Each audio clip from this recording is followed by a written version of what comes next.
ప్రపంచవ్యాప్తంగా చంద్రబాబు నాయుడు గారి చేష్టల వలన హిందూ మతస్థులు చాలా బాధపడుతున్నటువంటి తరుణం మీ అందరికీ గుర్తుండే ఉంటుంది.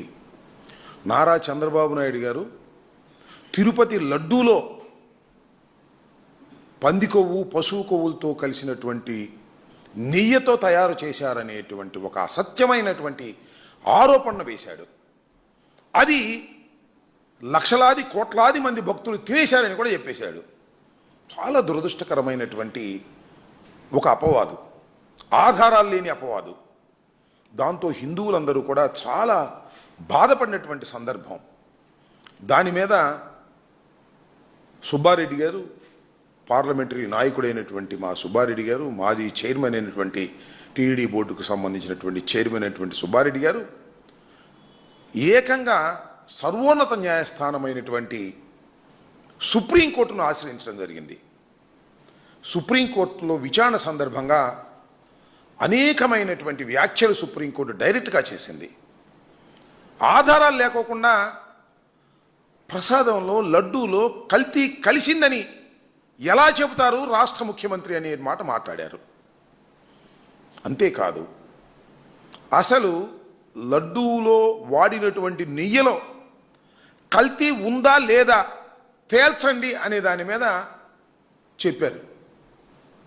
అంతేకాదు, అప్పుడున్నటువంటి ఈఓ శ్యామలరావు గారు చాలా స్పష్టంగా చెప్పింది ఏంటంటే, మేము దీన్ని ఎన్డీబీ ల్యాబ్కు పంపించాం, ఎన్డీబీ ల్యాబ్ వారు దీనిలో వనస్పతి అలాంటి కలిసింది అని ఒక సర్టిఫికెట్ చేశారు. దాని కింద డిస్క్లైమర్ కూడా రాశారు, ఇది కొన్ని సందర్భాలలో అవాస్తవం కూడా కావచ్చు, పశువులు తినే మేత మీద ఆ టైమింగ్స్ మీద ఇది వాస్తవమైన రిపోర్టు కూడా కాకపోవచ్చు అని రాసినటువంటి రిపోర్టుని ఈఓ గారు చదివి వినిపిస్తే చంద్రబాబు నాయుడు గారు ఆ నెయ్యి వాడేశారని అని వాళ్ళ దట్ వాజ్ రిటర్న్ బ్యాక్ అని ఈఓ గారు చెప్పాడు. ఆ నెయ్యి వాడేసినట్టు, ఆ కల్తీ జరిగిపోయినట్టు చెప్పేటటువంటి ప్రయత్నం చేశాడు చంద్రబాబు నాయుడు గారు కేవలం రాజకీయ కక్షతో. ఈ వాటా చెప్తే చంద్రబాబు నాయుడు గారు ఎలా చెప్తారు? ఎన్డీబీ ఒకటే ల్యాబ్ ఉందా, ఇంకా సెకండ్కి ఎందుకు మీరు పంపలేదు క్రాస్కి అని చెప్పి కూడా సుప్రీంకోర్టు ప్రశ్నించినటువంటి సందర్భాన్ని ఇప్పుడు నేను గుర్తు చేస్తున్నాను. టోటల్గా సుప్రీంకోర్టు ఒకటే చెప్పింది, నెయ్యిలో కల్తీ కలిసిందా లేదా అనేది తేల్చమని చెప్పారు. అది మొత్తం సబ్జెక్టు. ఇవాళ చంద్రబాబు నాయుడు గారు చేస్తుంది ఏంటండి, ఇవాళ బురదల్లి కార్యక్రమం మళ్ళీ ఇప్పుడు బయటికి తీసుకొచ్చారు డైవర్షన్ కోసం. సుబ్బారెడ్డి గారి మీద ఏదో ఒక విధంగా బురద జల్లాలనేటువంటి ఉద్దేశంతో చిన్నప్పన్న ఈయన సుబ్బారెడ్డి గారి దగ్గర పిఏగా పనిచేశారు. ఎన్ని సంవత్సరాల క్రితం? 8 సంవత్సరాల క్రితం ఆయన పిఏగా పనిచేశాడు. ఆయన్ని పట్టుకొచ్చారు, ఆయన్ని విచారించారు. మే 31వ తారీఖున, ఈ సంవత్సరం మే 31వ తారీఖున ఆయనకి రమ్మని నోటీస్ ఇచ్చారు. జూన్ 6వ తారీఖున వెళ్ళాడు. జూన్ 6వ తారీఖున ఆయన విచారించారు. విచారించిన తర్వాత ఆయన బయటకు వచ్చిన తర్వాత ఒక వీడియో రిలీజ్ చేశారు.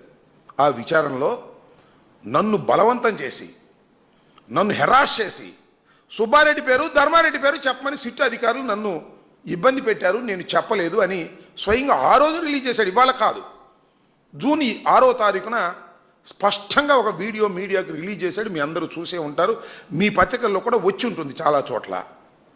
అలాంటి చిన్నప్పని 8 సంవత్సరాల క్రితం పనిచేసినటువంటి చిన్నప్పని ఆ రోజున అరెస్ట్ చేయలే. మన 4 నెలల తర్వాత ఇవాళ అరెస్ట్ చేసి కోర్టులో ప్రొడ్యూస్ చేసి ఇది సుబ్బారెడ్డి గారి మీద బురద జల్లేటటువంటి ప్రయత్నం చేస్తున్నారు. ఇక్కడ నేను కొన్ని వ్యాలిడ్ ప్రశ్నలు చంద్రబాబు నాయుడు గారిని, సిట్టు నడిపిస్తున్న చంద్రబాబు నాయుడు గారిని, ఈనాడుని, ఆంధ్రజ్యోతిని, ఎల్లో మీడియాని, సిట్టును కూడా అడుగుతా ఉన్నా. ఈ చిన్నప్పన్ అనే వ్యక్తి సుబ్బారెడ్డి గారి దగ్గరే పనిచేయలే. ఆయన ఎవరెవరి దగ్గర పనిచేశారంటే ఇప్పుడు మీ వేమిరెడ్డి ప్రభాకర్ రెడ్డి గారి దగ్గర పనిచేశాడు కొంతకాలం. వేమిరెడ్డి ప్రభాకర్ రెడ్డి గారి సతీమణి అయినటువంటి ప్రశాంత్ రెడ్డి గారి దగ్గర కూడా పనిచేశాడు. మరి వాళ్ళ దగ్గర కూడా పిఏగా పనిచేశాడు కదా. వాళ్ళ గురించి ఏం మాట్లాడరే ఈ ఎల్లో మీడియా? లేదు ఈ సిట్టు ఈ పేపర్లు రాసేవాళ్ళు ఎందుకు మాట్లాడరు?